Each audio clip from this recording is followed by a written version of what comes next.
ঢাকাই চলচ্চিত্রের জনপ্রিয় নায়িকা অপু বিশ্বাসের ব্যক্তিজীবনের ছোট এক আক্ষেপ সম্প্রতি সামনে এসেছে। ফার্নিচার ব্র্যান্ডের নতুন অ্যাম্বাসেডর হিসেবে যোগদানের অনুষ্ঠানে সাংবাদিকদের সঙ্গে আলাপকালে তিনি প্রকাশ করেন, বিয়ের সময় মেয়েদের জন্য সাধারণত যে খাট, ড্রেসিং টেবিল, আলমিরা বা সোফা দেয়া হয় সেগুলো তিনি পাননি।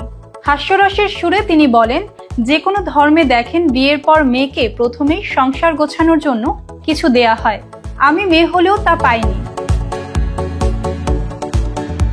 অপুর এই বক্তব্যে আক্ষেপের ছোঁয়া স্পষ্ট, তবে তিনি তা হাস্যরসের সঙ্গে ভাগ করেছেন।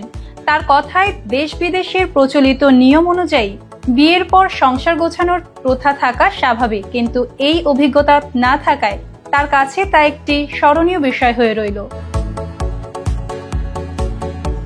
তবে এই আক্ষেপের মধ্যেও পেশাগত জীবনে নতুন অধ্যায় শুরু করেছেন অপু বিশ্বাস।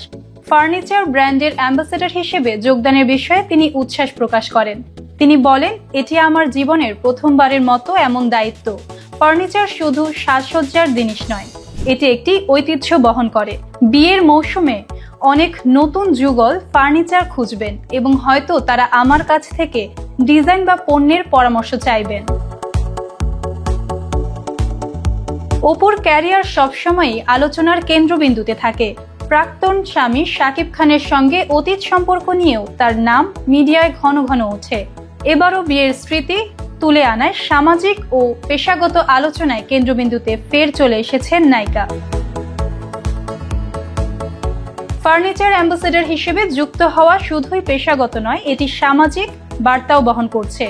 অপু বিশ্বাসের মতে, ফার্নিচার কেবল ব্যবহারের জিনিস নয়, এটি পরিবার, ঐতিহ্য ও ঘরের সংস্কৃতির সঙ্গে যুক্ত। তাই নতুন যুগল এবং গ্রাহকদের জন্য তার অভিজ্ঞতা ও পরামর্শ গুরুত্বপূর্ণ হতে পারে। অভিনয়, ফটোশুট, ইভেন্ট এবং ফার্নিচার ব্র্যান্ডের নতুন দায়িত্ব, এভাবে ব্যস্ত সময় পার করছেন অপু বিশ্বাস।